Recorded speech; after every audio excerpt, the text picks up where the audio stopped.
Hello, everybody. Thank you for joining us. I know we're getting started here right on time. If you would please just give us a second while we allow people in the room, we'll go ahead and get started.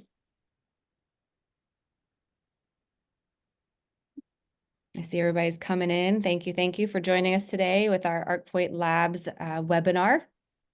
We'll talk about drug-free workplace and a bunch of other fun stuff. So give it another minute for everybody to join the webinar as we get going here today.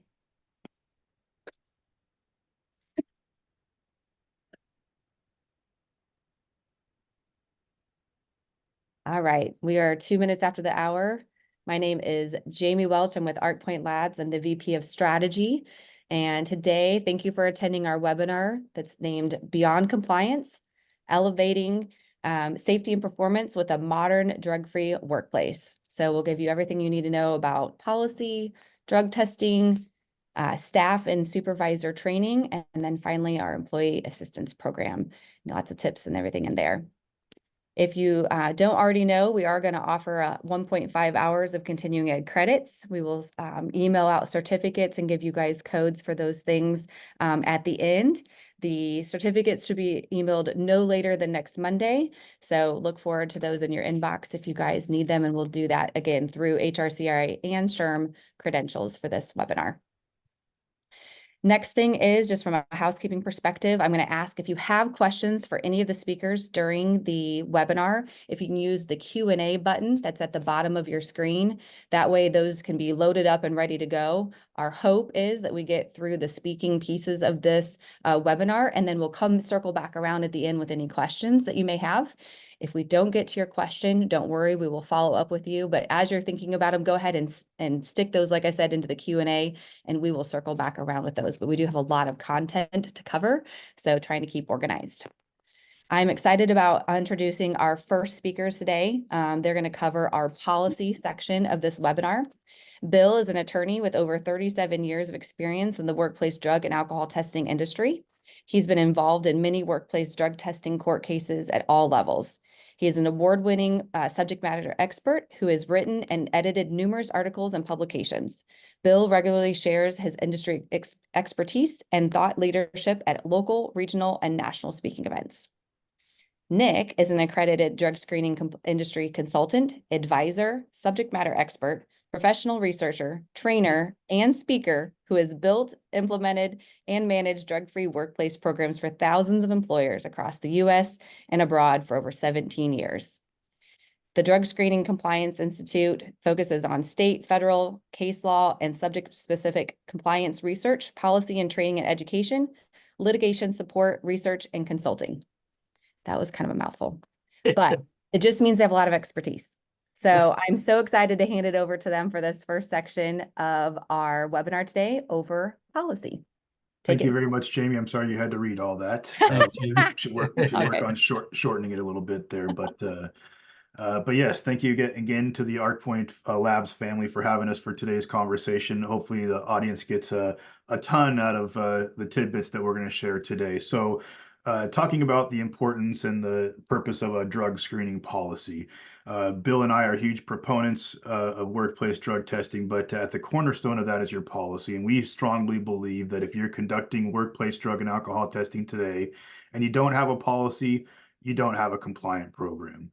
Really, and you've actually opened yourself up for an incredible amount of potential liability by not having that document, that legal document in place. So if you don't have a policy, let this be the fire that burns underneath you to get that process done. And our friends at ARCpoint Labs can help you with that process. But essentially, drug screening policies bring a ton of value, not only alleviating you from a legal perspective, but obviously it ensures safety, letting the focus know of the goal of your drug screening program. It implies fairness so that everybody in the employment in the workplace is being treated fairly as to when, why, who, what, where, why, how drug testing is conducted and what violations will be incurred, consequences that'll incur for policy violations. Of course, it most importantly, I think, and it's specifically relevant to today's conversation, is it provides an avenue for your employees to go out and proactively seek help with a substance abuse issue prior to any policy violations or any major instance happening in the workplace. So through your EAP programs or other medical benefits, it allows them to come forward and seek help and treatment prior to an issue coming up where we may have to terminate their employment and lose out on a quality employee. So incredibly important. You know, for probably as old as Bill's been here with drug testing for 30 years plus now, it's always been a deterrent to have a drug screening policy in place or to utilize workplace drug and alcohol testing to deter those that may abuse drugs from coming into your workplace and being an employee and potentially causing havoc. That still remains true today.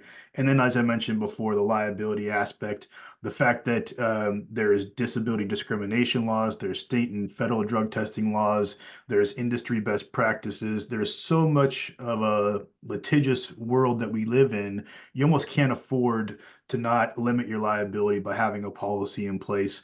And so that everybody understands, you know, what the requirements are of them, what the expectations are, and what consequences, et cetera, that'll happen for policy violations. So an invaluable document and purpose of this. So let's do a quick poll, if we're ready, on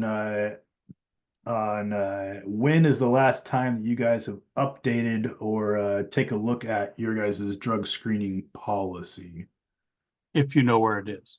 if you know where it is. Is it still tucked in the top drawer? Is it have you dusted it off in the last couple of years? The laws, you're going to hear about some of the things that have changed over even just the last 6 months or so. They've been pretty dramatic that absolutely can impact your workplace program. We'll give that a second to enter your answer there on the last time, and we're not going to hold anybody accountable here, so no need to fib. It's just a general exercise. All right. And we'll wrap that. I think we got enough time to get submitted there, and we can look at the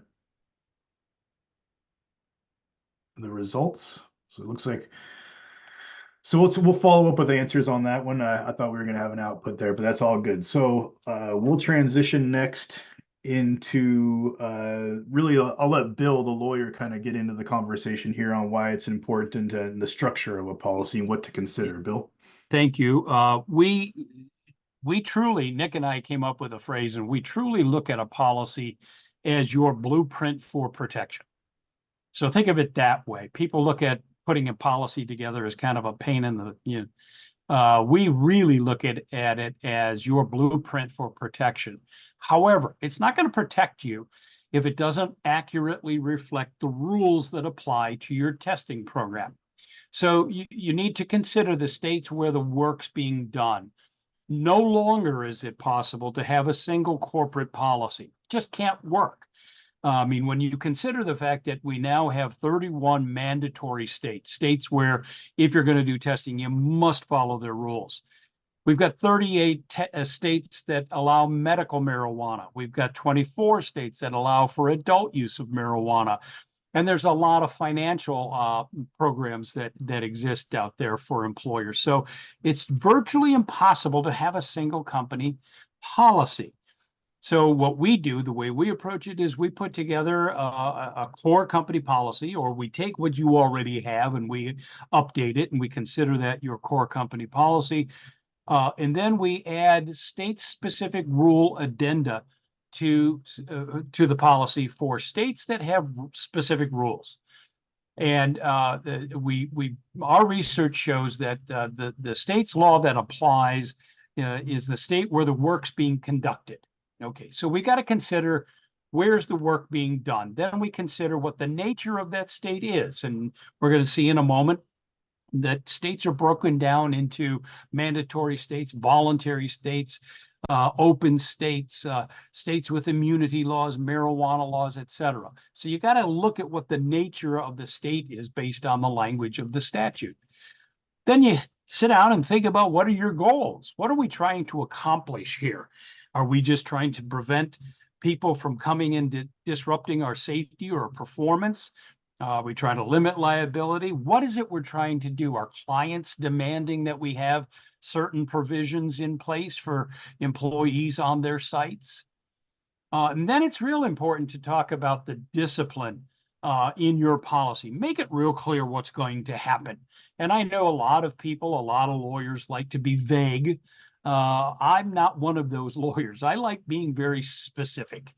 If you violate this policy, here's what's going to happen. Okay.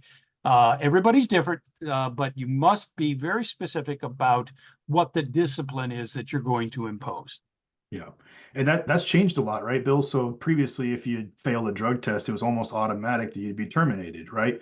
Well, Yeah. with the evolution of legal marijuana and the changing drug testing technologies, the landscape from an employer perspective dealing with labor issues, employers are starting to think a little bit differently in implementing things like the opportunity for treatment for the first time someone tests positive.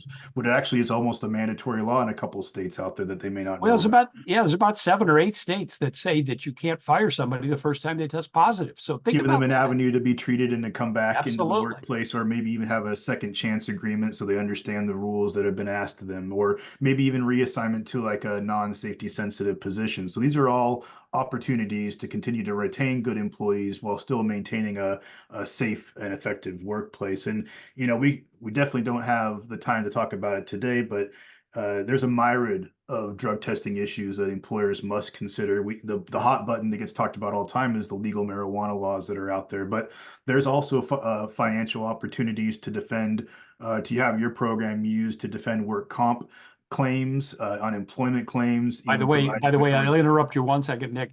That workers' comp benefit, that's where the money is, folks. You can absolutely right. you can underwrite your whole program if you take advantage of these states' laws that provide what's known as a rebuttable presumption of intoxication. Yeah, but the important part is understanding that how these impact your program and what the rules are that you must follow to leverage those financial benefits. But then there's, of course, many court decisions regarding workplace testing. There's union bargaining agreements, collective bargaining agreements to consider. Obviously, federal rules if you're regulated at the federal DOT level or by federal grant, OSHA, ADA, several things to consider when you're putting together that policy. And then finally, or I should say that some more critical details just to drill down. I think we were going to do another poll real quick if we want to put that back up on the page while I talk about this. But the core of what your drug screening policy should consider at the very least the why, who, what, where, when, and how, and what consequences will be imposed for policy violations. So, what's the purpose of your testing program? What's the philosophical nature of why you have workplace drug testing? Who does it apply to? Are you going to be doing it for applicants pre-hire as well as post-hire for all your employees?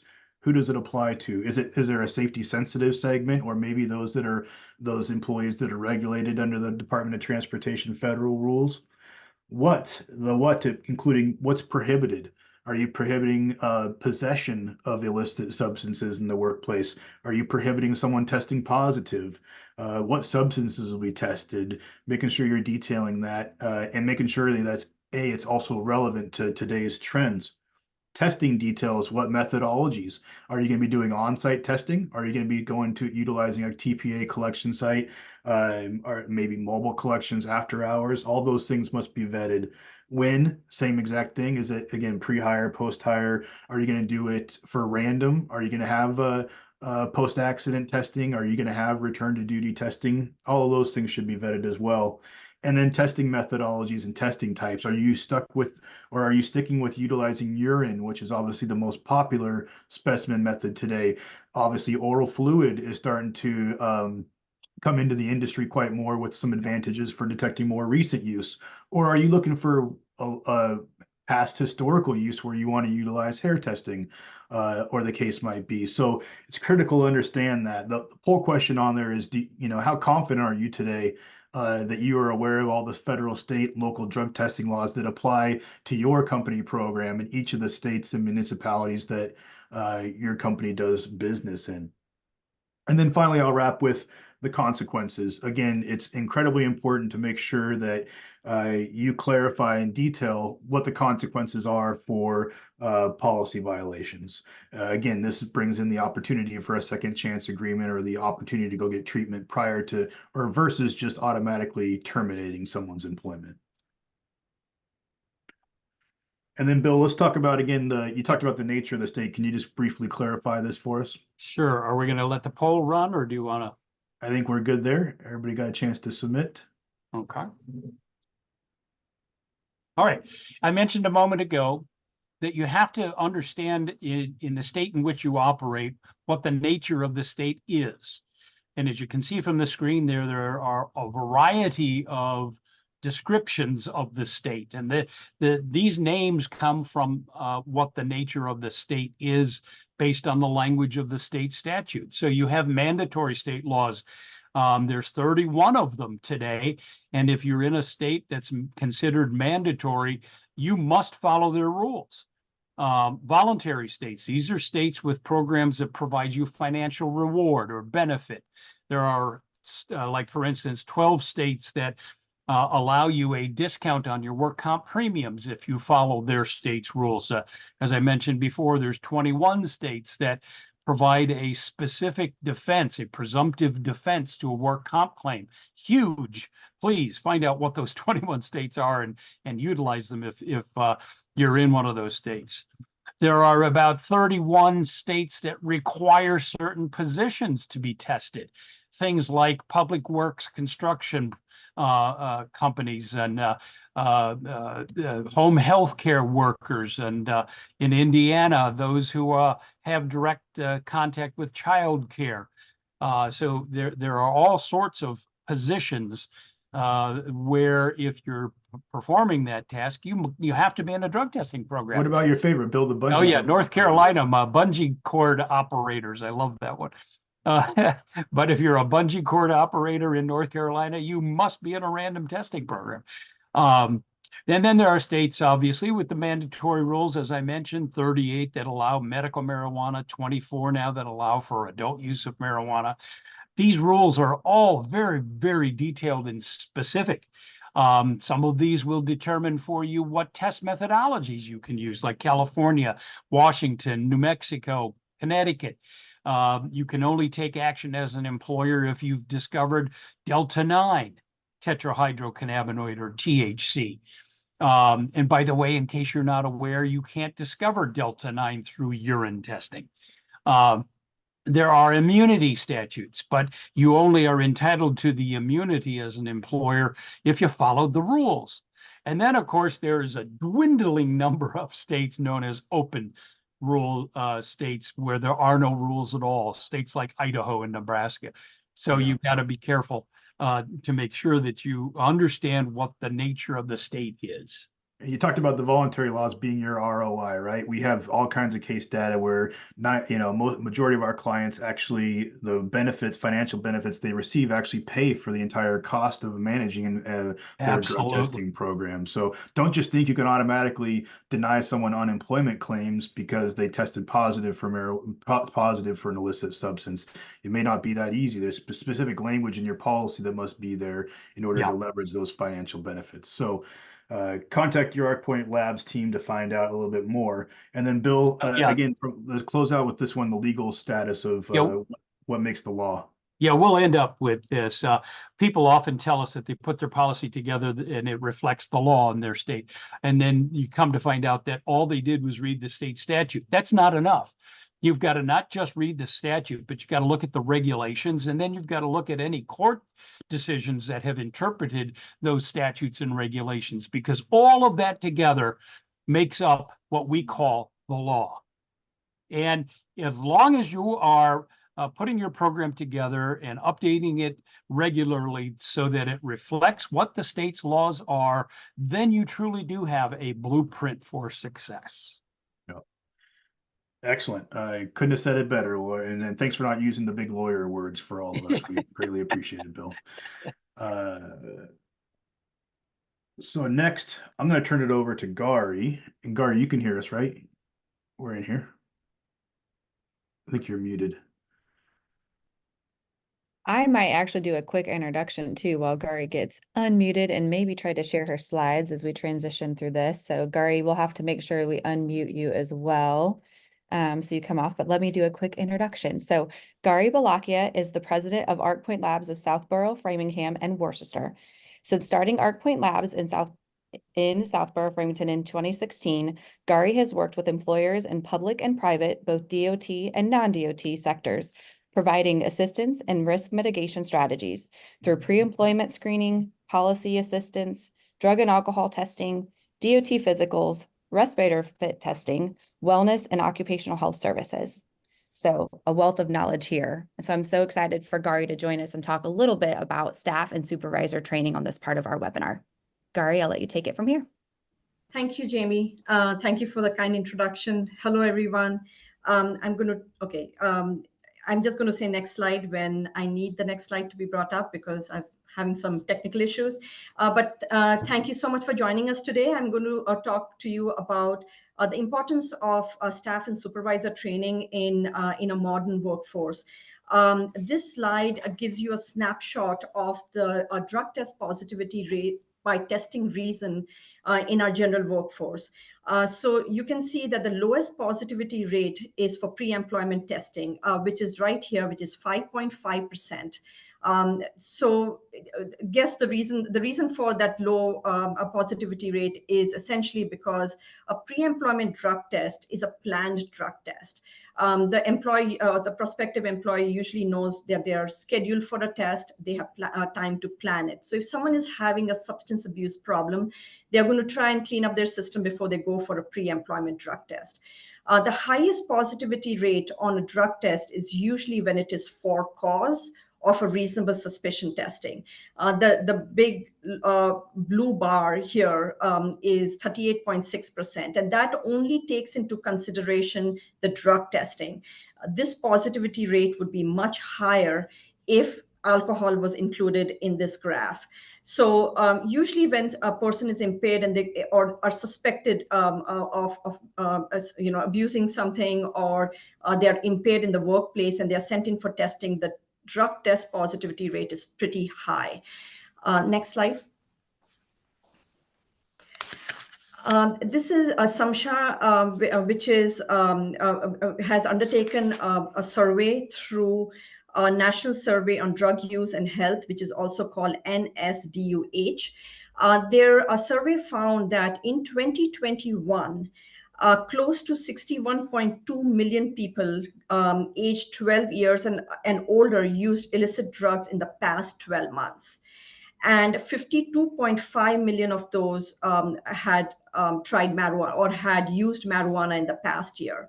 These are pretty staggering numbers. And NSDUH has also done a survey, if you can do the next slide, that shows that how many people who have substance abuse issues are currently employed in the workplace. So it found approximately 55% of all drug users who are currently employed full-time in our workforce have some type of substance abuse problem, whether it is drug or alcohol. And another 15% work part-time in our workforce. These staggering numbers really say that we really need to understand the impact of substance abuse in our workplace. And for that, we need to train our supervisors and our staff to recognize the signs and symptoms of substance abuse in the workplace. The impact of having someone with a substance abuse problem in the workplace can be pretty high. The risk to the business and its business partners is very high. There is an impact on healthcare costs for that company. The safety is compromised within the company, especially if they're safety sensitive employees who are employed and have a substance abuse issues. Also, one of the things to remember is that not just the safety aspect of it, but the overall morale of the company can be affected if you have someone within a team who has a substance abuse problem that is not being taken care of by management. So if the management knows about it and is turning a blind eye, it really impacts the overall workforce, and it really impacts the team within a company. So it's really, really imperative for a supervisor to be trained in signs and symptoms of drug or alcohol abuse and be able to recognize them if there is an impairment in the workforce. Also, once they have recognized that there is some type of an issue with substance abuse with a particular person, they need to know what process to follow. This is so, so important. Because usually when a situation like that occurs, it's a high stress situation. The supervisor does not really know what to do next. They don't want to do anything wrong. They don't want to hurt any feelings. They might be working with that particular employee for 20 plus years. They don't want to ruffle any feathers. So if they do not know what process to follow, it can be even much bigger problem for the company than if they knew what to do next. Also, they need to know how to approach the employee, how to maintain the confidentiality of the process, and also very, very important, how to properly document the entire process. Next slide. I love to use this slide because this is what most people would do if they didn't know what to do next, right? So if you come across somebody and they're impaired, and you know that either they might be smelling of alcohol in the workplace, but you just don't know what to do next. You don't know who to call, how to get them tested. Is someone going to come on site, or do you have to take them to a lab for testing?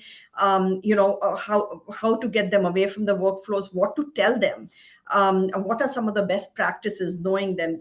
They might not even know, the supervisor might not even know the company policy as it relates to impairment in the workplace. So in those cases, what we found is that most of the time a supervisor is going to look the other way. And this is a good time for us to answer one of the survey questions. Do the supervisors in your company know what step to follow when they encounter an impaired employee? So if you can do this quick survey, it will help us to kind of garner as to how many companies out there might have to do training for their organization. And so one of the key things is to give tools to your supervisor and the people who are supervising safety sensitive employees to really figure out what steps to take next and how to tackle what's going on in the workplace. Next slide. Okay. Let's look at some of the survey. Can I look at the survey question right here? The answers? Okay, we'll look at it later.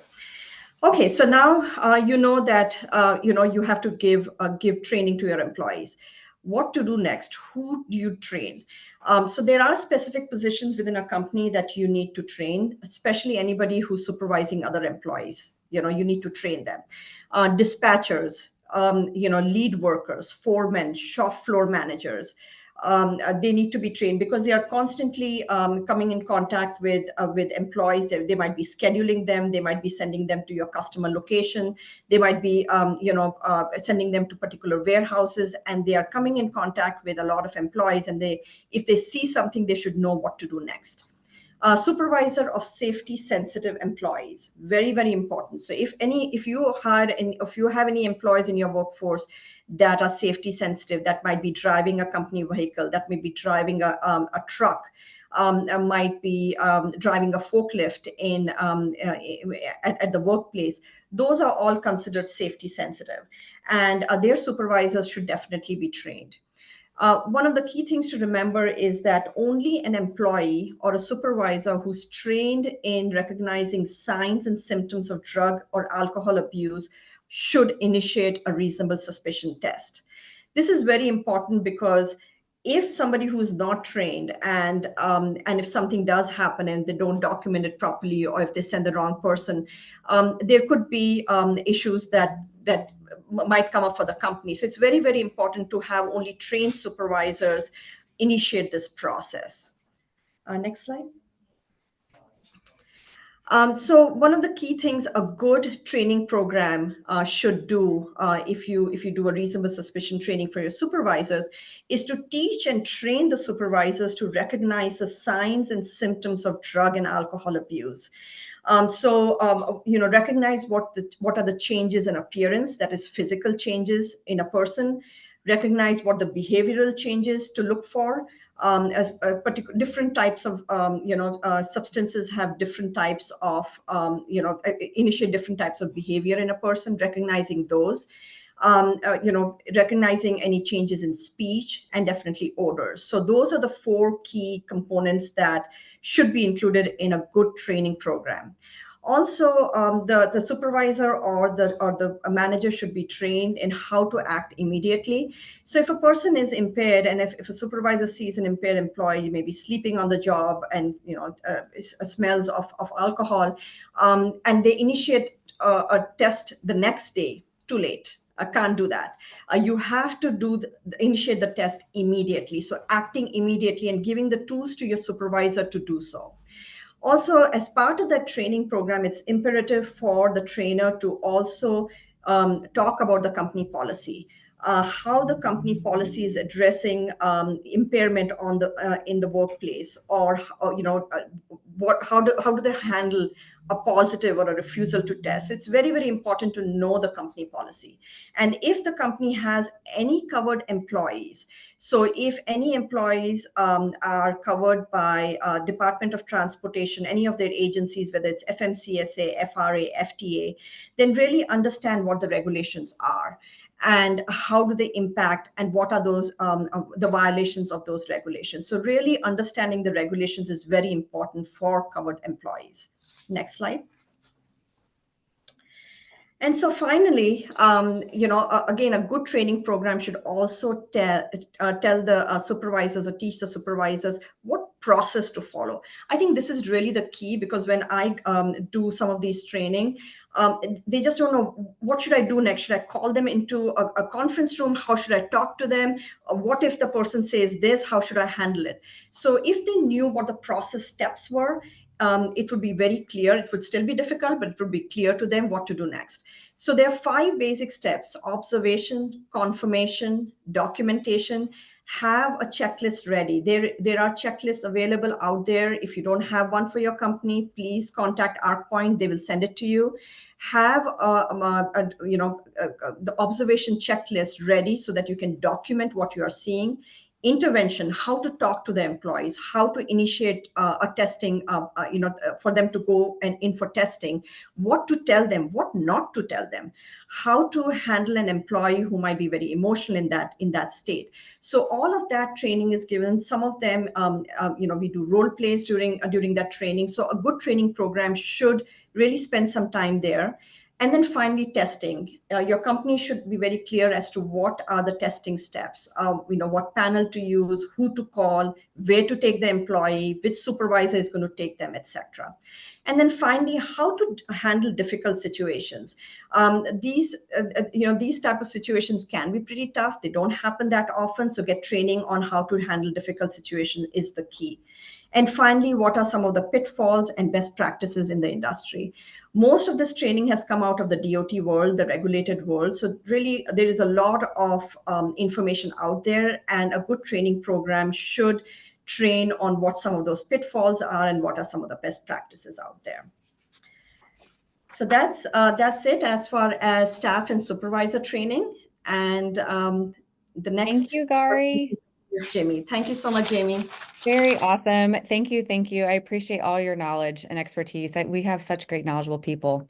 I did want to make a note before we introduce Jimmy that we, as ARCpoint, is hosting a 2-hour DOT certified signs and symptoms training this month. So I'm putting the link in the chat. I'm just going to hit that. It's a Zoom link.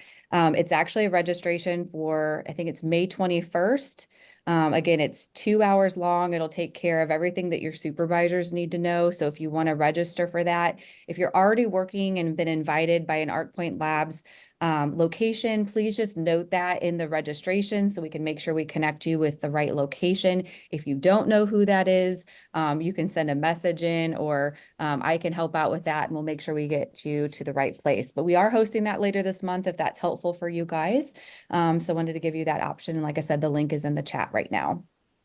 All right, our next speaker is going to talk about drug testing. Jimmy Platt has owned and ran ARCpoint Labs of Las Vegas facility since 2009.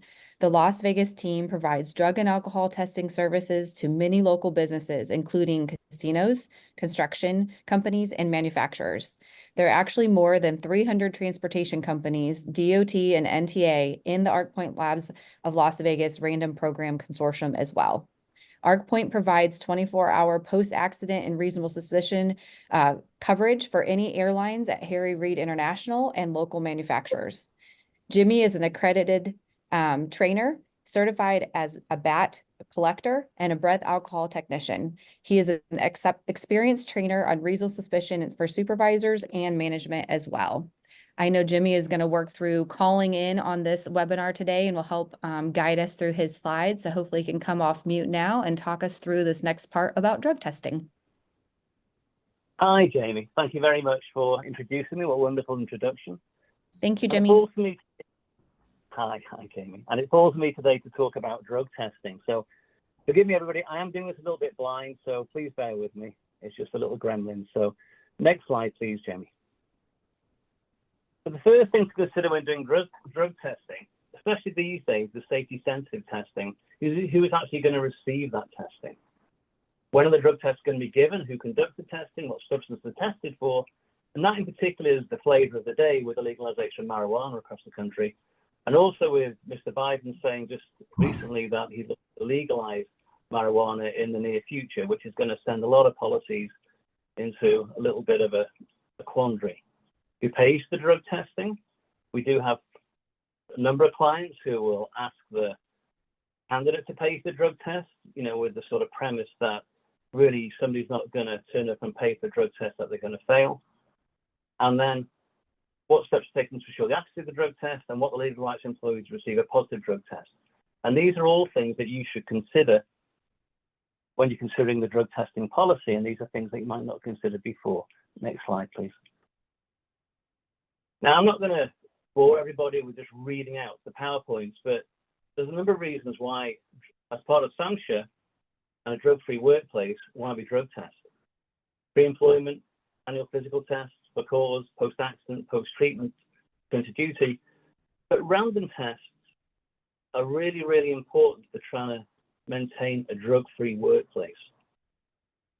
Because it's unpredictable, and my wife is actually a flight attendant with United Airlines. And the random testing always gives people an excuse, you know, at parties and things, just to say, I'm sorry, but I might get drug tested. Now, if somebody just drug test the airlines, it is a serious thing. And therefore, the random testing really gives impetus to people, perhaps if they need a reason, not to take any kind of drugs or anything in their private lives. Next slide, please. Now, there are many types of drug testing. Now, blood is probably the most invasive, and in Nevada, it's the only thing that can be used for workers' comp. But in reality, it's not really useful as part of our arsenal of weapons to try and keep a drug place safe. When I turn up post-accident to try and draw blood, the only reason I'm turning up is to try and deny the people workers' comp. And I'm also going into like a, sterile environment where it's very frantic and somebody might have been injured. Next slide, please. Alcohol is obvious testing. Next slide. Urine, obvious testing. And then, of course, there's things like the patch, which actually in real time are used by, on the next slide, if the patch is not showing, please, Jamie. And it's also useful in these lot of core programs where it actually takes the sweat out of the body as people are wearing the patch. And that can be worn for 24 hours and tell people the use in the previous 24 hours if they've used any kind of drug that's indicated in the patch. Next slide, which should be an oral tox instant test. Oral fluid is becoming more and more popular these days, and there are very few actual products that are recommended where you can actually get controls for and things, but oral tox is one of the best. Not that I've got any kind of shares in oral tox, but the other thing that's more and more popular is the lab-based test. Next slide, please. And there should be an inserter device on the screen right now.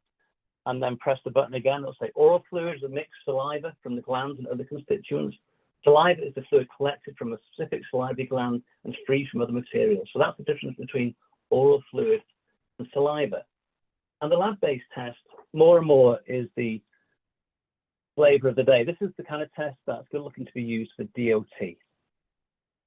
And it's worth mentioning that anybody who's doing any kind of DOT testing, and as soon as oral fluid is finally allowed to be used for DOT, even though it's been on the forms for years, it's worth noting I was advised by the LabCorp rep that it will take up to 4 or 5 weeks at first to get a result, because they're just going to be overrun with people doing oral fluid type testing.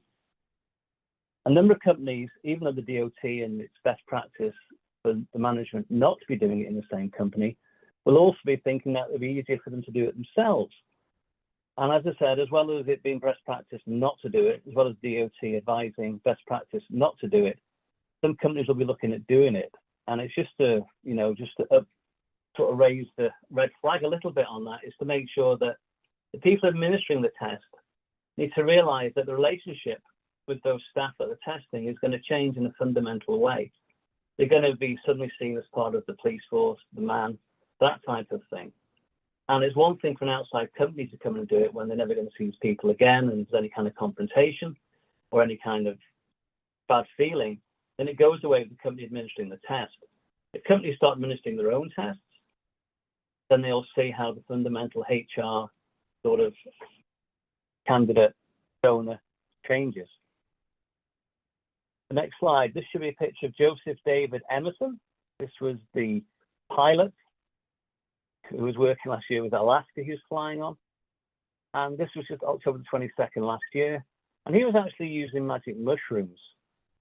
And he was described generally as an employee, as positive, very friendly, upbeat, father of 2. But he hadn't slept in 40 hours. And believe it or not, this is where impairment becomes really important, and the training that Dory was talking to becomes super important, because a drug test wouldn't have identified if Joseph was under the influence of any kind. But it'd be up to the gate agents, up to other staff, up to other people on the plane to identify that this gentleman was actually under the influence. Next slide. This is Tony Hsieh, and he was the multimillionaire who revolutionized downtown Las Vegas about 20 years ago from Zappos.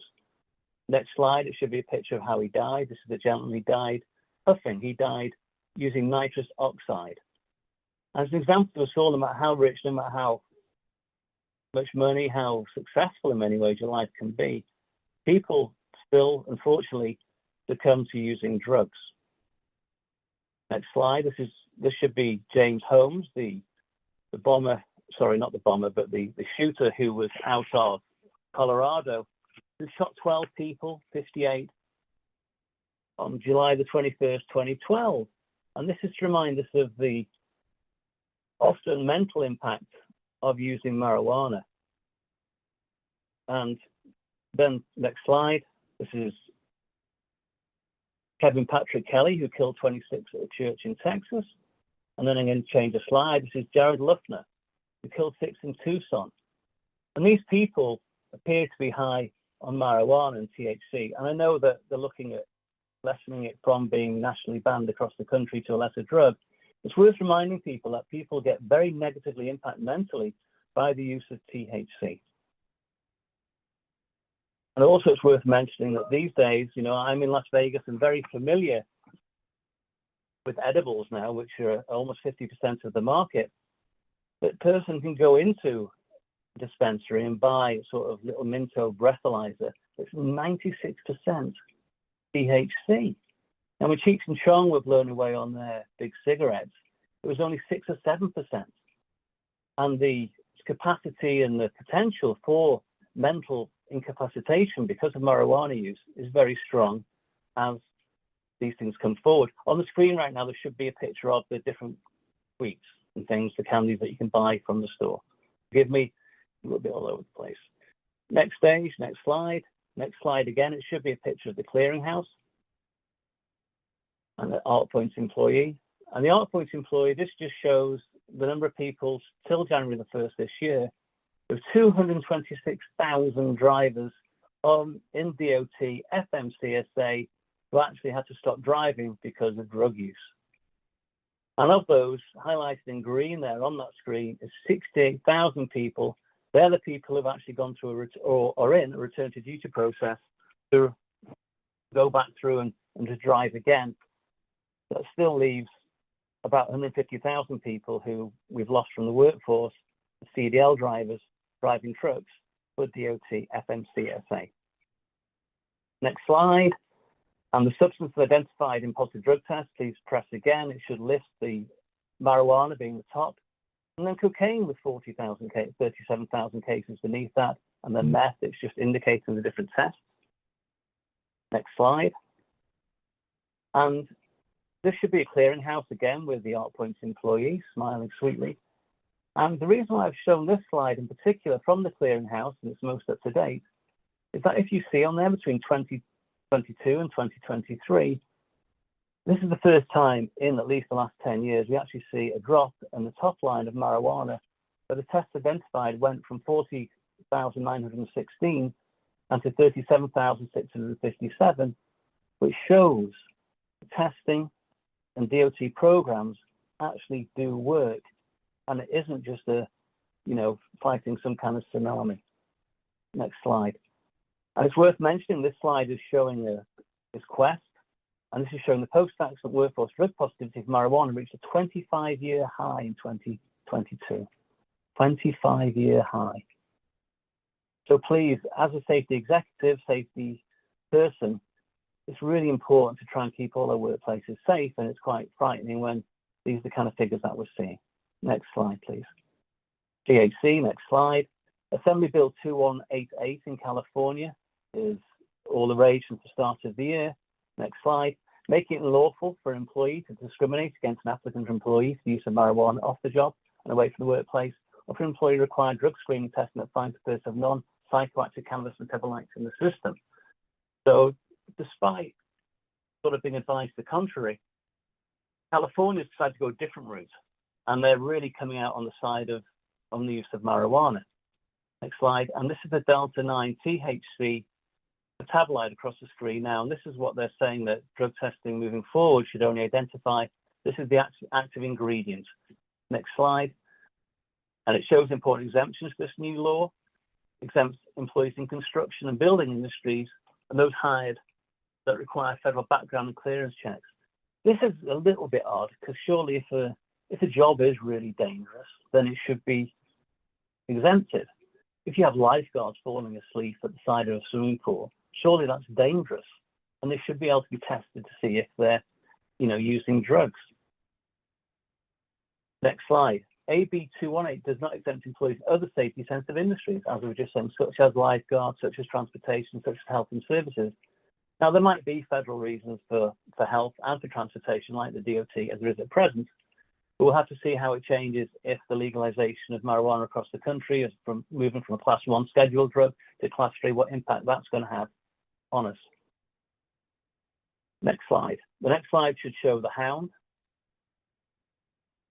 And next slide. Now, alcohol and THC are completely different substances. It says here, is marijuana breathalyzer possible? $65 million invested. Hound Labs suggests maybe it is. Next slide. And next slide. They manifest themselves in behaviors and external display differently. Alcohol and drugs are completely different. We react to them differently, and we actually ingest them differently, and we actually eliminate them from the body differently. So perhaps it's a little bit of a round peg in a square hole trying to make a breathalyzer the way that we actually test for the psychoactive line of drugs, and also the fact that we're not clear yet on how good they're going to be with edibles. And as I mentioned before, in Las Vegas, Nevada, almost 50% of people using drugs now use edibles rather than other ways of taking marijuana. Necessity is the mother of invention. Next slide. Buzzkill is a company out there, and there are going to be lots of other companies that are going to be coming onto the market that are going to try and fill the space and try and identify the active drug and help safety executives as they try and combat drug use in the workplace. Next slide. And this should show somebody doing an impairment test. And more impairment and training used in hand with a drug test is going to be the way moving forward, keep a safety-free, drug-free, sober workplace. And therefore, the training more and more, any kind of test that indicates impairment, and then it's sort of sitting down with the candidate, the person who's the employee who's showing these signs, and then trying to find out a reason why. Perhaps they've not slept in 48 hours, or perhaps they've just drank a big load of whiskey. Who knows? But you need to sit down, go through it, and then from that conversation, you need to test, or you need to take whatever action is appropriate, whether that's to send them home, whether it's to see a doctor, whatever that is. Impairment is now going to be much more important than the staff training, the supervisor training, and people who can actually have a certificate and have been trained in identifying impairments. This will become far more important in the process of drug use in the workplace. Next slide. Next slide, and it should show an accident in Las Vegas where it mentions that next to alcohol, marijuana is the drug most frequently found when testing drivers involved in fatal crashes. It's worth mentioning that many times when I do drug tests and go on site, how many people still test positive for marijuana.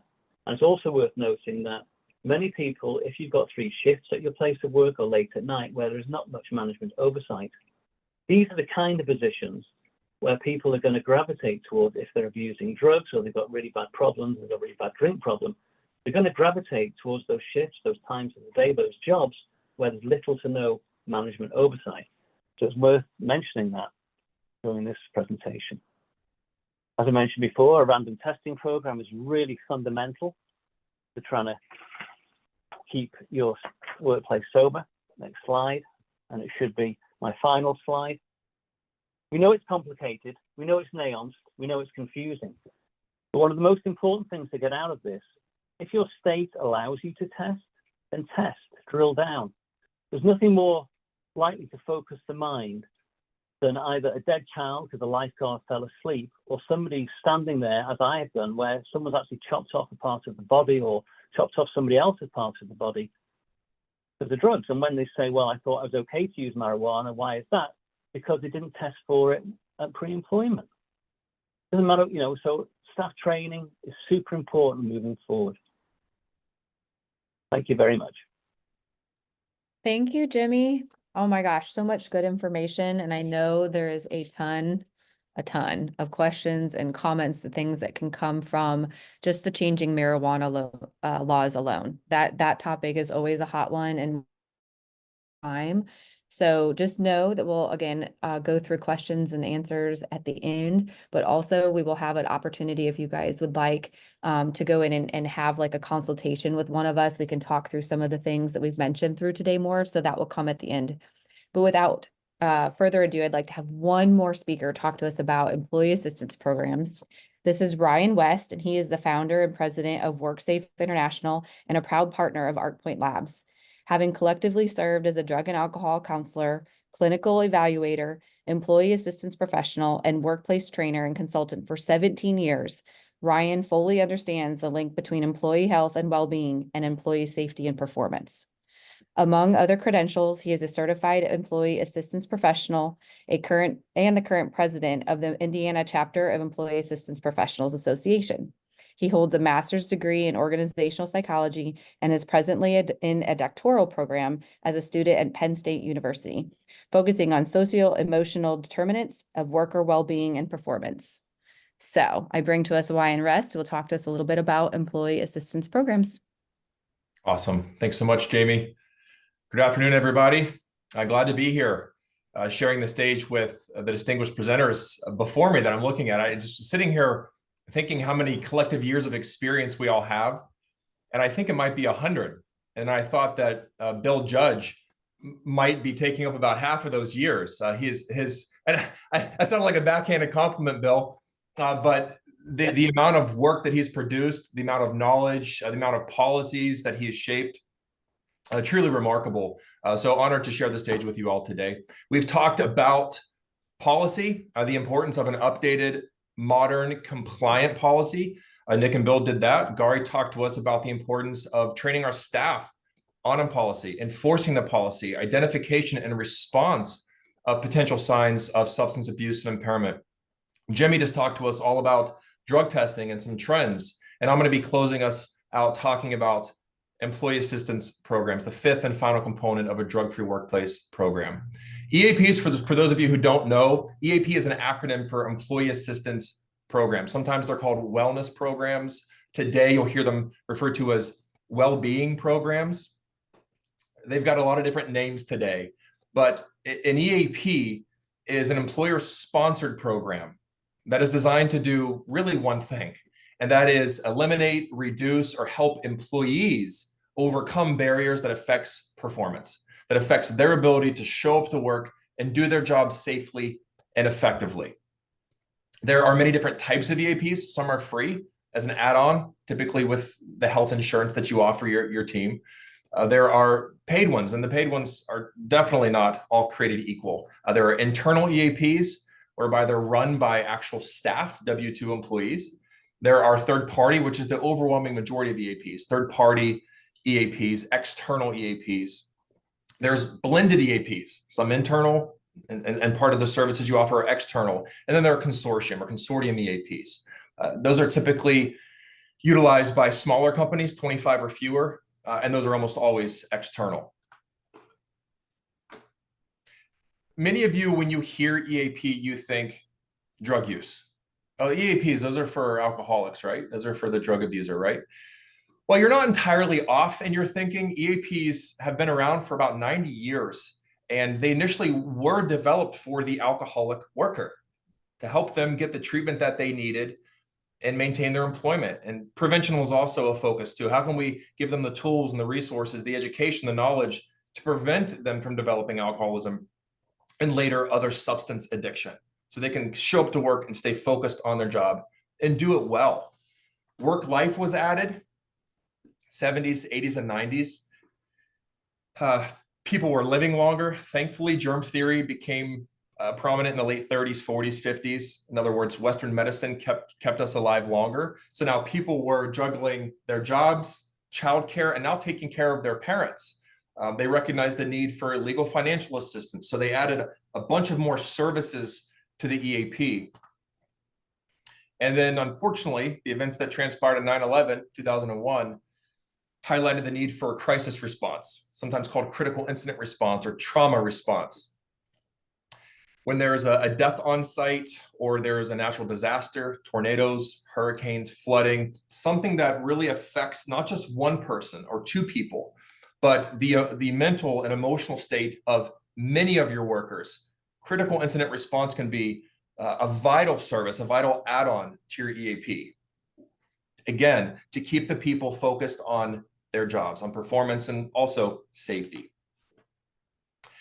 And then we saw the world's largest study.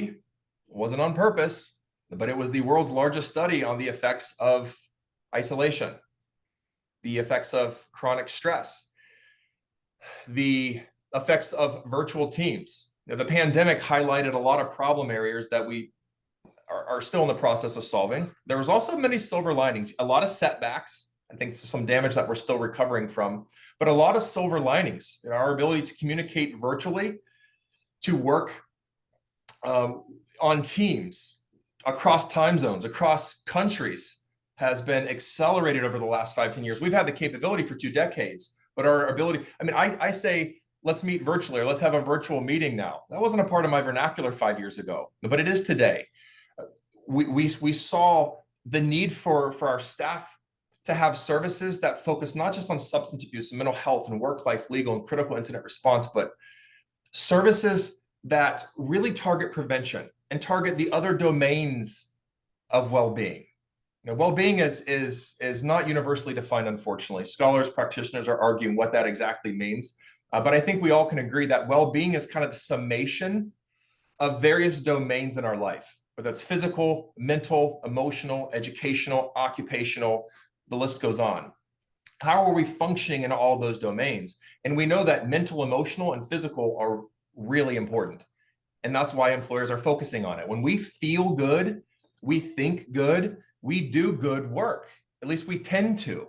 We show up to work, and even if we're struggling in certain areas of our life, if our physical health, wellness is optimized and our emotional, mental health is optimized, we're more resilient to financial difficulties, to marital difficulties, to educational difficulties, legal difficulties. They can still stress us out, but we have like this bulletproof vest on. The bullets are still coming at us, but they don't kill us. They don't hurt us quite as much. They don't sting quite as much. So employers are recognizing the need to not just utilize an EAP as an intervention. Hey, we've identified a problem. Where do we send them? Send them to the EAP, but focusing on prevention.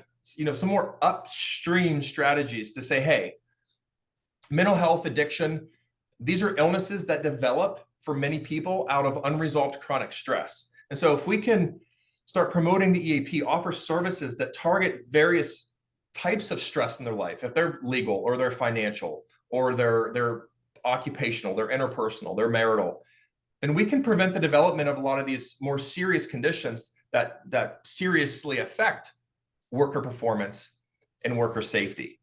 And so you'll see a lot of EAPs today, not just offering clinical services for mental health, for substance use, but you'll see them offer life coaching, computerized cognitive behavioral therapy. And then, of course, you'll see the critical incident response. You'll see the typical counseling sessions anywhere from 1 to 7. You should be having a phone app. You should have a robust website with webinars, educational offerings that are targeting stress.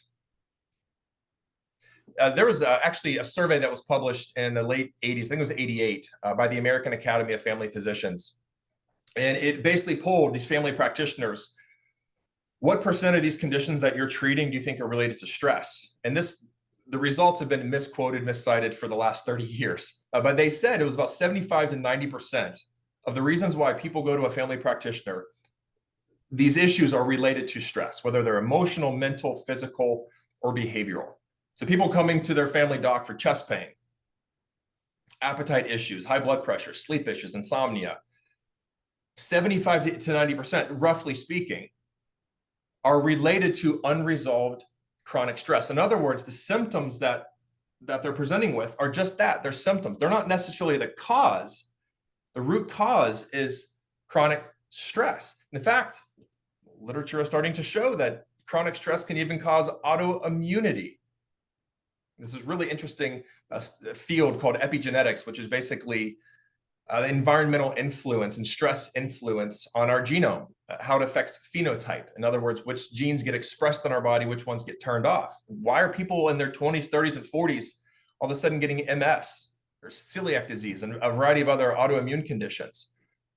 If you dig a little bit deeper, you find that they've got a lot of stress going on in their life.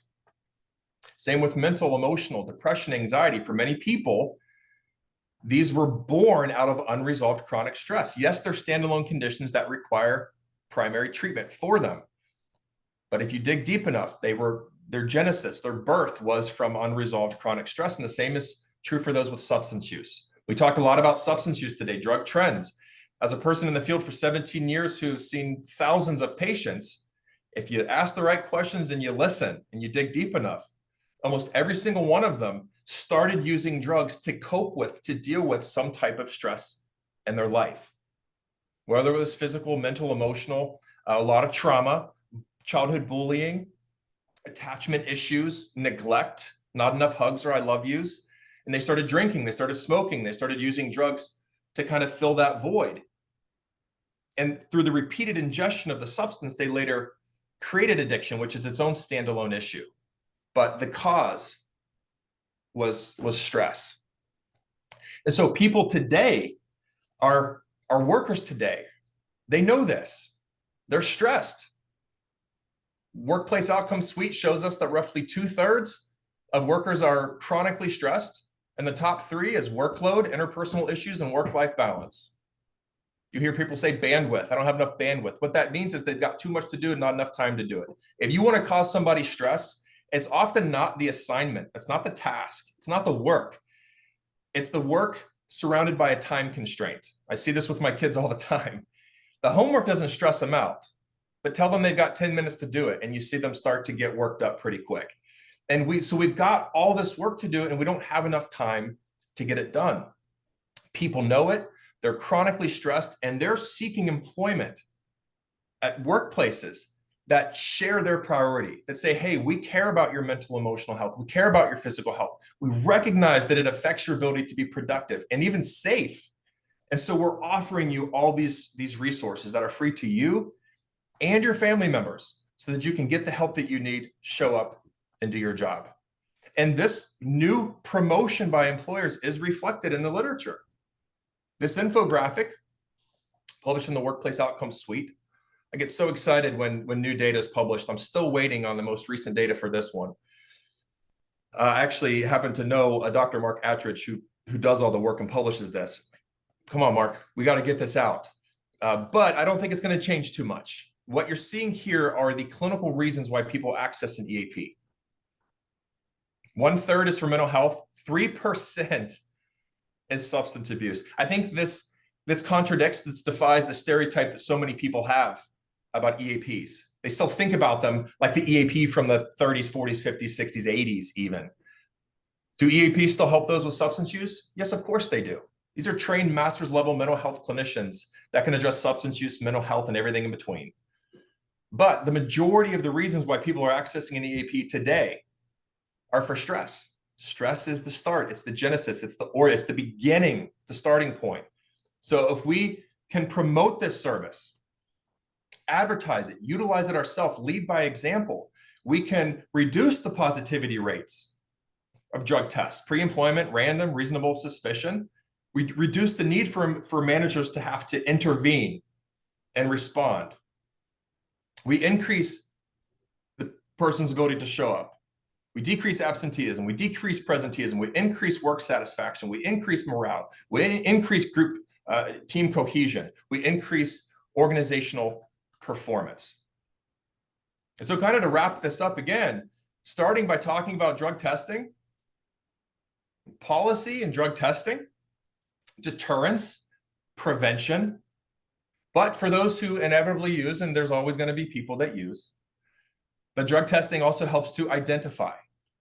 And then for those who are sent to an EAP for an evaluation, case management, return to work, we've got follow-up, return to duty, and follow-up testing, which helps to keep them accountable. And also serves as deterrence, which is why those numbers are lower, at least than reasonable suspicion. We've got all staff, supervisor training our managers on policy. And really importantly, why? Because that's going to increase ownership. It's going to increase buy-in. When people understand why they're doing something, understand the value of it, they're going to be more likely to promote it with enthusiasm. And in this case, with the EAPs, with a level of empathy. And then we have the employee assistance program. It's not just rounding out the drug-free workplace program. I think Bill, you pointed to this, or maybe you did, Nick. But in certain states, if you've got all 5 of these components, maybe not an EAP, but a resource list, you can save 7.5% in some cases on your workers' comp premiums. So it's saving you very real dollars. It's also lowering safety incidents. It's saving you on your healthcare costs. I cannot think, honestly, of a lower cost, high impact initiative than a well thought out, well designed, and well promoted employee assistance program. The problem is so many employers have it. They have the free ones, or they're investing in like a cookie cutter EAP, and they're just sitting on it. How many times have I asked HR leaders, who's your employee assistance program? And they kind of look around the room, shrug their shoulder. I think it's with Magellan, maybe Aetna. I'm not exactly sure. What does that communicate? If they don't know, and they're the ones that put it together, their management doesn't know. And if management doesn't know, their team doesn't know. So what value, what benefit are they really getting from that particular program? The answer is not a lot. So prevention, identification, response. We want to have some place to send them once we have identified a potential issue.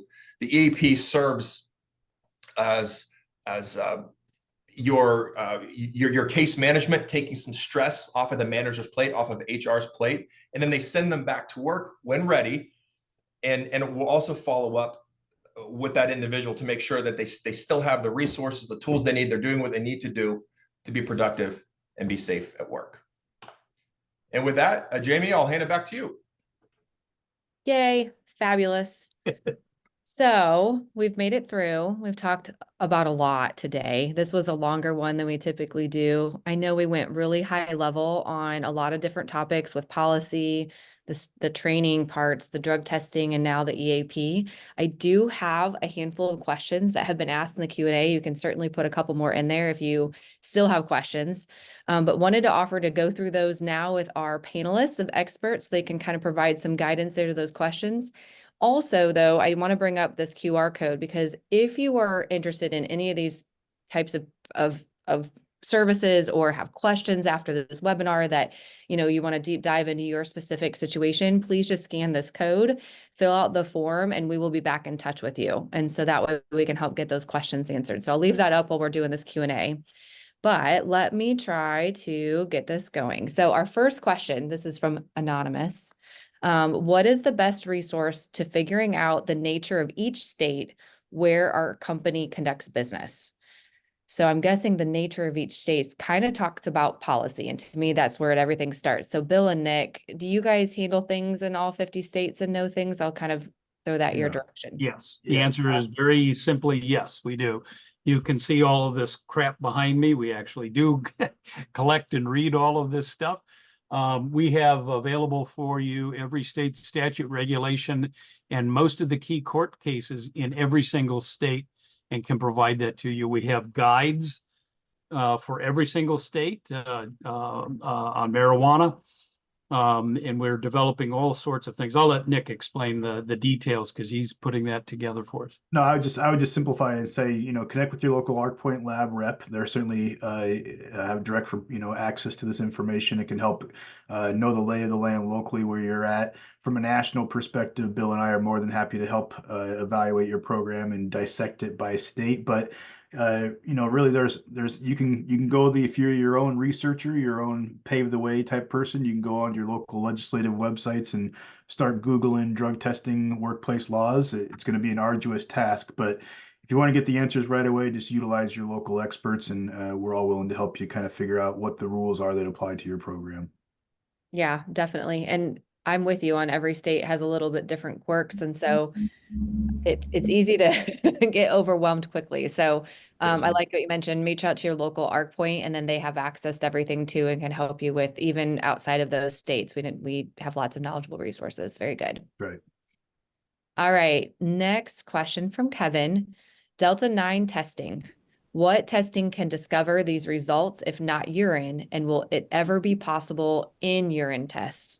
Yeah, it's got to be one of the leading questions, I'm sure, that come through all the ARCpoint franchise groups inboxes these days, is as drug testing laws are changing now with California, Washington, dozens of others that are starting to weave legislation in, legal laws that now impact the workplace more so than ever before. And now we're still kind of understanding the science of cannabis testing. So there's still a lot to learn there.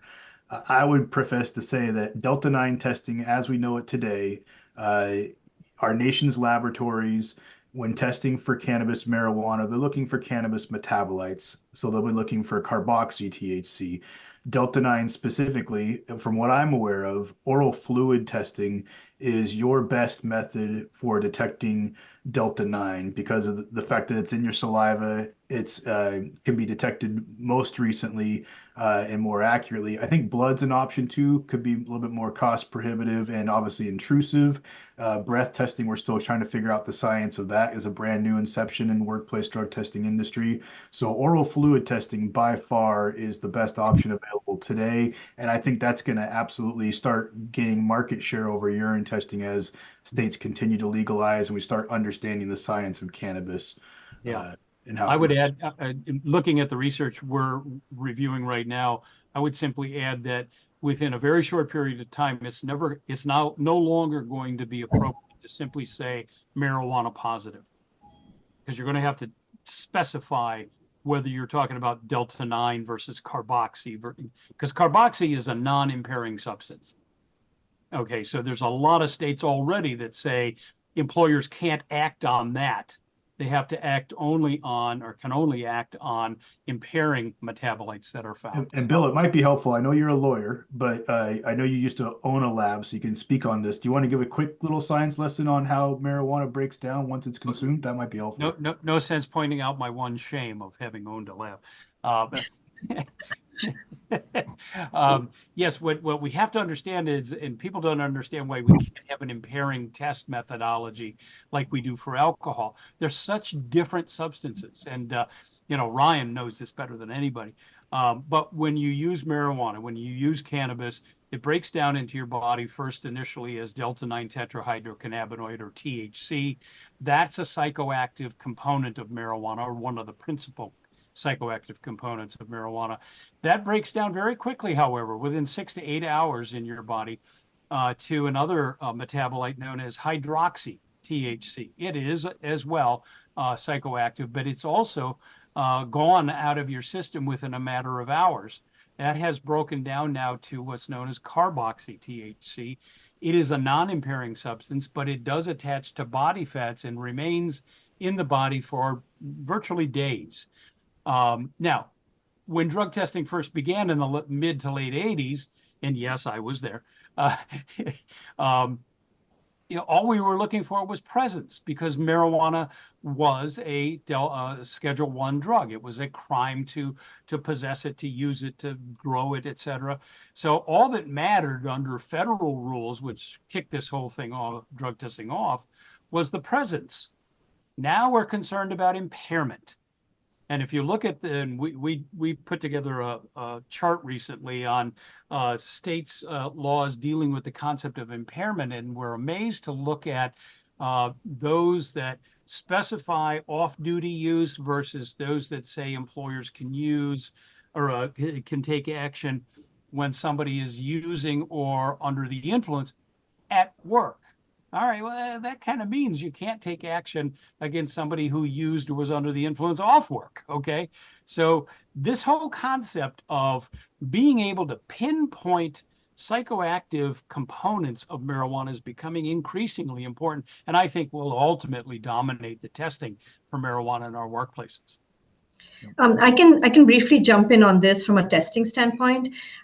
So I think the key, especially with a lot of legalization of marijuana across the country, what has become the key is window of detection. And urine drug tests might not be as closely related to impairment because the window of detection for THC especially can be pretty long. And so someone who might have ingested a few days ago might show up in a urine test a few days later. However, there is a lot of technology out there that is being worked on, and some of them are going to be coming out pretty soon that is going to test for impairment as such. One of the technologies is by Hound Labs, which is a breathalyzer test for THC. It's not an instant test. It's a lab-based test where you breathe into a breathalyzer device. It collects your breath, sent to the lab for testing. And what it's really testing for is if there was any ingestion in the last couple of hours, I believe. And a very similar product there is a saliva test coming out as well from Buskill, which says that they are going to be testing saliva, where saliva can go back a couple of days as well. But in this case, they're trying to find where the window of detection is going to be a lot shorter, maybe a few hours. So there is some technology coming up that is going to, hopefully address some of the issues that have come up with regards to testing and THC legalization. Mm-hmm. Yeah, it's an important part, Gary. And so when you're figuring out your drug testing policy and your drug testing strategy, understanding the different methods you can screen for as it relates to the goals of your screening program, like it wouldn't make sense to utilize a hair or urine drug test for a reasonable suspicion or post-accident when you're trying to detect recent usage. So just make sure you're considering that as you go about creating your strategy. Yeah, we recommend to people from time to time, depending on their goals, that they look at a flex program. In other words, they may use urine testing for pre-employment, but use oral fluid testing for reasonable suspicion post-accident, that sort of approach. Such good knowledge. I love all of this. This is, like you said, just great information from many, many years of experience here. So I'll move on to the next question. This one actually is probably for you, Gary, because it's around training and different things. What are examples of steps when encountering impaired employees? Yeah, excellent question. So usually a reasonable suspicion training program would really address that. It's usually a 2-hour session with a lot of role play and things of that kind. However, if I was just to give you a snapshot of what basic process steps a person should follow or a supervisor should follow, there would be 5. One is observation, where a supervisor observes impairment, or there's something going on, maybe some slurring of speech or someone tripping and falling and seems impaired. Second is confirmation, going up to the employee, confirming what you are seeing. The best practice is really pulling in another supervisor who's been trained in signs and symptoms training to verify what you're seeing, to be your backup in verifying exactly whether impairment is being seen or not, is being observed or not. Third is documentation. I would really stress, please document. That's one of the key aspects of the training program as well.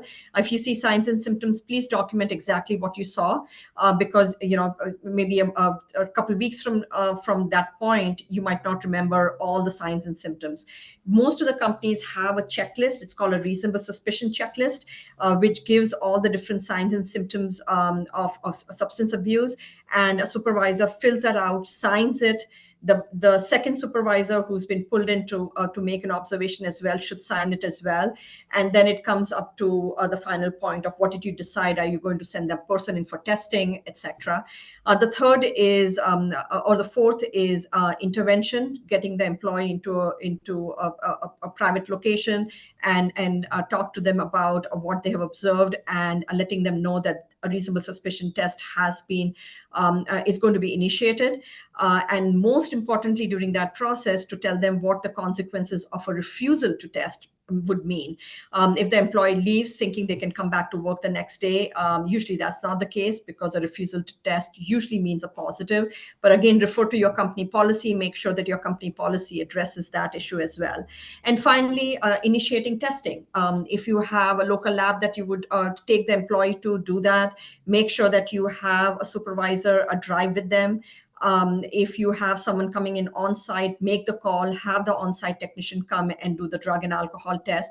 Very, very important from a testing standpoint is, if you're asking for a reasonable suspicion test, always do both drug and alcohol.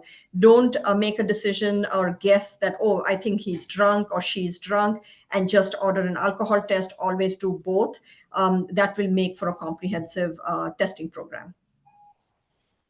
Very nice. Lots of good nuggets there. And I know that we can actually supply, like you said, that checklist and some things to go through that helps out on that too. So again, if you want that checklist or some of those types of resources, feel free to scan that QR code and fill out the information, and we'll put you in touch so you can get those resources.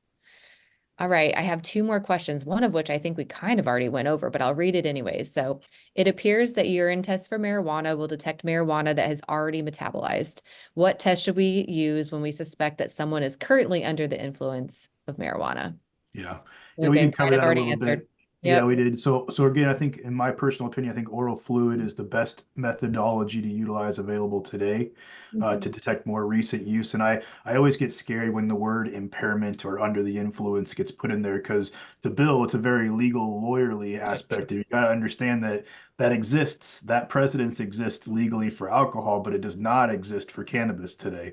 There's no per se limit. There's no methodology for determining if someone's under the influence. It's more about correlating use while at work or within that tight detection time period window. That's the advantage that oral fluid brings currently.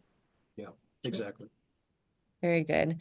All right, I have one that actually came up in the chat. I'm going to do that one really quick first. So it says, on a pre-employment 5-panel rapid test, they'd like some legal advice that says to admit testing for THC or marijuana, and just asked for thoughts. The should we continue screening for cannabis question? It's got to be our biggest call driver, I'm sure, to the ARCpoint teams as well. As do we do what Gary says, put our head in the sand and ignore the issue? Well, we saw from Jimmy that post-accident drug testings rates, the positive rates are up 200+%. So ignoring it pre-hire does not fix the problem. You're going to find it somewhere down the line, right? And there are definitely employment attorneys out there and others that may be saying it's easiest just to stop screening for marijuana. But it's personally mine and Bill's opinion, that's not going to solve your problem. Especially, I think marijuana testing absolutely needs to be continued to be screened for, especially since legalization is sweeping the nation and majority of Americans have access to some form of legal cannabis today. There's only a certain amount of jurisdictions that limit or prohibit employers for screening for cannabis, whether it be pre-hire or post-hire. So that segment is incredibly small as far as the legal limitations. And Bill, I don't know if you want to elaborate on that at all. You handled it great. The real distinction is between jurisdictions that limit testing And there are only about 5: New York City, Philadelphia, Nevada, Oklahoma. Testing versus discriminating. So you can continue to test, and then if there's a positive, then you decide, is this person capable of performing the essential functions of the job while using that substance? If not, then you don't have to hire them. That's right. Good point. Very great. All right. So one maybe last question here. So can you explain what is required from an employer if they decide to use an instant oral fluid test to identify Delta 9 and the importance of sending to a laboratory if the test results are a non-negative result? I love that this question got asked because it's a great point to talk about. And instant testing, rapid testing, point of care, POCT testing devices definitely differ from laboratory-based testing. So it's important to note and to understand what result you're getting there from that specimen. Instant tests obviously come with great advantages. Usually they're less cost prohibitive. They provide a rapid result within a matter of minutes, so you can make rapid hiring and firing decisions. Just understand that the cutoff levels are incredibly different. Cutoff levels for instant rapid POCT devices are definitely less sensitive than laboratory testing, and sometimes dramatically so. By example, the laboratories typically use a 4 to 7 nanogram per milliliter cutoff level for Delta 9 THC. And depending on the device, the oral fluid device you're utilizing, the cutoff levels could be 4, 7, 10, or 40 nanograms per milliliter before it interacts and creates the indication of a potential non-negative. So someone potentially, Bill could have 35 nanograms per milliliter of THC in his system and take the instant test and pass, when I have 5 in my system, and I'll fail because it was a lab based, but I'll pass your test. So you just got to be careful with how you're implementing and utilizing those instant tests. And absolutely, it is an industry best practice to, whenever you're utilizing an instant oral fluid test, especially for those that come up as non-negative, always pay the little extra fee to ship it out to a laboratory, to have the scientists over there understand and identify the substance, have a legally defensible, court submissible drug test result that's been medically reviewed, and then sent back to you so you can take the appropriate action. Before you use it, check state law to make sure you can use it. an instant test. Yeah. That's a great point as well. Just to add more confusion to everybody's lives, they have to do those types of things. So I know that like some of these polling questions, I was gonna see if I could launch those at the end. I feel like some of this we may went really quickly during this, and I was gonna see if there's a way to share results again, and maybe who is on our tech team can do that too. I was just gonna look and see if we could share. I don't think I have an option. Well, it just launches it again. Well, we can definitely email those out as well. I know that that was definitely something that was interesting to see. I know lots of policies weren't updated, so that's kind of interesting. Supervisors may need some training, and so many questions over the drug testing modalities and things like that. And also just the key question of, do you even have an employee assistance program? Because please, if you have one, even if it's a free one that may not have all the features and benefits, but at least use it, right? So let's dig up some of that information and help our employees have a good experience on that side of the fence too. Yeah, So we definitely weren't trying to call anybody out. It was just simply one of those things I to mean, put it on we your need a way, checklist right? and add it to Sometimes you your need priorities. that. Very good. Awesome. Well, I appreciate our speakers and our panelists. I definitely, like I said, I know there's tons of information and lots of expertise in on this. We had put a survey link in the chat, so we're always looking for ways to improve and things like that. I appreciate even through some of the tech challenges, how we got Jimmy to call in and share the information on drug testing and stuff too. So thank you everybody for making the time for this. I know it's a little bit longer. Just as a reminder, we will send out certification or certificates on the continuing ed credits. That will be no later than next Monday, hopefully before that, but you guys will have that there. And again, appreciate that. If you again are looking for your supervisors to get trained, we actually have Ryan West, who is our EAP subject matter expert today, doing a 2-hour DOT certified training on May 21st. You can go to ARCpoint Labs website. There's actually under employer solutions, there's a signs and symptoms training form there. If you want to find out more information about that, or maybe you have more than one supervisor that needs trained, we're happy to get questions answered and continue on with the education from ARCpoint. So thank you again for everybody. Really, really appreciate the time and joining us, and stay tuned because we'll keep bringing these educational webinars to you. Appreciate your, and have a good day. Thanks, everyone. Thank you.